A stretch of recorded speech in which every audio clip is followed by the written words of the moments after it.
For today's headlines, let's go over to the CBN News Desk. Gordon, people up and down the East Coast are battening down the hatches. Overnight, Hurricane Irene weakened slightly to a Category 2 storm, but the National Hurricane Center says it could regain its Category 3 strength. And experts say that for millions of Americans, this will be the hurricane of a lifetime. Here's Ephraim Graham. All along the East Coast, the message from the government and emergency officials is the same. This is a hurricane to take seriously. We got to shore up everything that's loose. People don't realize the strength of hurricane winds. A light object, it becomes a missile. There's no excitement that's worth dying. More than a half dozen states from North Carolina to New York have declared states of emergency. Irene currently stretches 1,000 miles wide. That's bigger than the state of Texas. And winds are as high as 110 miles an hour. More than 65 million Americans are in the storm's line of fire. I'm always worried about storms. It's going to go through one of the most populated areas on the East Coast. North Carolina residents are bracing for a direct blow.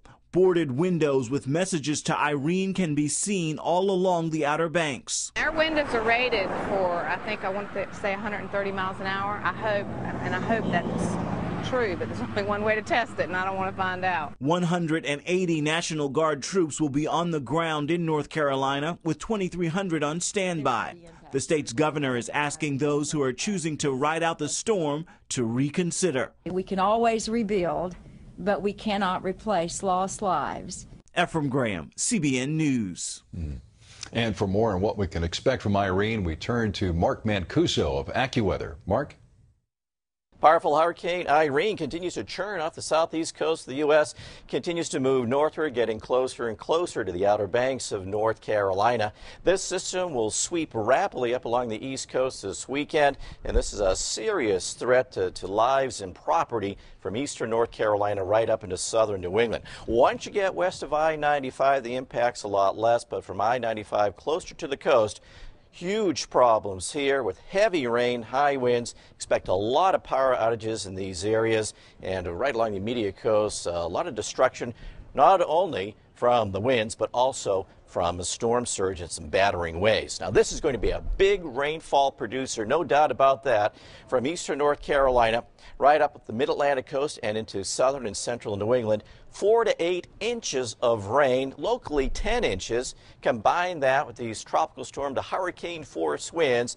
A lot of trees will be knocked down, and that will lead to a lot of power outages. So right along the immediate coast here and up into the New England states, that's where we'll see the worst of it, starting Friday in North Carolina and then continuing up the coast into the New England states on Sunday. And these winds will be strong, over 100 miles an hour times right along the immediate coast into southern New England. Now, the surge will be significant here, especially in eastern North Carolina.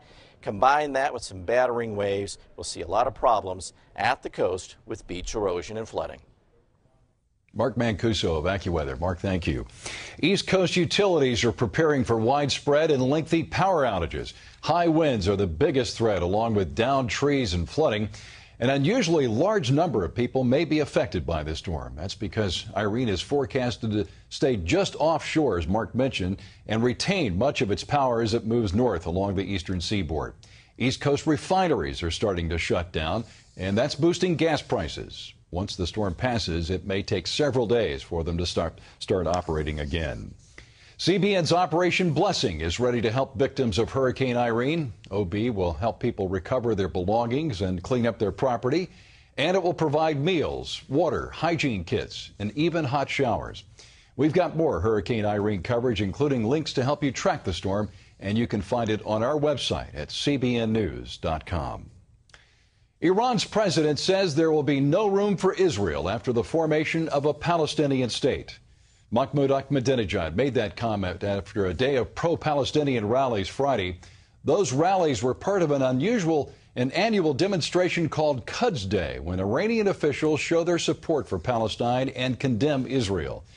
This isn't the first time Ahmadinejad has expressed anti-Israeli views. In 2005, he said Israel should be, quote, wiped off the map. Summer is over for millions of children. It's back to school and back to the books. But some parents are trying out a new teaching method this year, one that allows their kids to have a summer break mentality all year round. Heather Sells reports. It's called unschooling. With this method, children are in control of their own learning. Instead of sitting down with an English or math book, the kids go to museums or watch educational television. Diane Targovnik is an advocate. She says that kids can learn many fundamentals from real-world experiences. Because if you've ever tried to build a fort, you'll realize that geometry comes in there, carpentry comes in there, life science and thinking comes in there. Targovnik and a group of parents in Arizona have started the Phoenix Rising Free School. They have a list of potential courses for kids to take that include typical topics like math and history, but there are also options like climbing a tree. So will they know the capitals of the 50 states? No, maybe not, unless it interests them. But they'll know how to get the information. And in today's world, that's what really counts. Some psychiatrists caution that kids need structure, and they say that pre-adolescent brains can't reach higher levels without help. But parents involved in the Phoenix Rising Free School disagree. They learned to walk and they learned to talk when they were ready. And I thought, why should it stop at 5 or 6? Targovnik says that as a private school, they can issue diplomas, and as long as students choose to take the SATs, college is an option. Heather Sells, CBN News. Fascinating. Half the United States will be obese by the year 2030. A Columbia University study finds that 164 million American adults will be obese by that year unless the trend changes. That could lead to millions of diabetes cases, heart disease, stroke, and cancer. One of the few benefits of the weak economy has been historically low interest rates. The average rate for a 30-year mortgage rose slightly this week to 4.22%. But the low rates have not been enough to revive the weak housing industry, with unemployment still high and fears of another recession. However, some homeowners have been able to take advantage of the lower rates to refinance their homes. Operation Blessing International is building a new school for children in Kenya. The children have been walking a dangerous 2-mile path to neighboring villages to attend school. They risk being trampled or attacked by lions, hyenas, and other wild animals known to be in the area. Operation Blessing also plans to install a fence to keep animals out. They're also digging a well to supply a clean water supply for the community. OB is working on other projects in the region, including irrigation programs, agricultural projects, and water wells. And you can find out more about OB and what they're doing by going to its website at ob.org.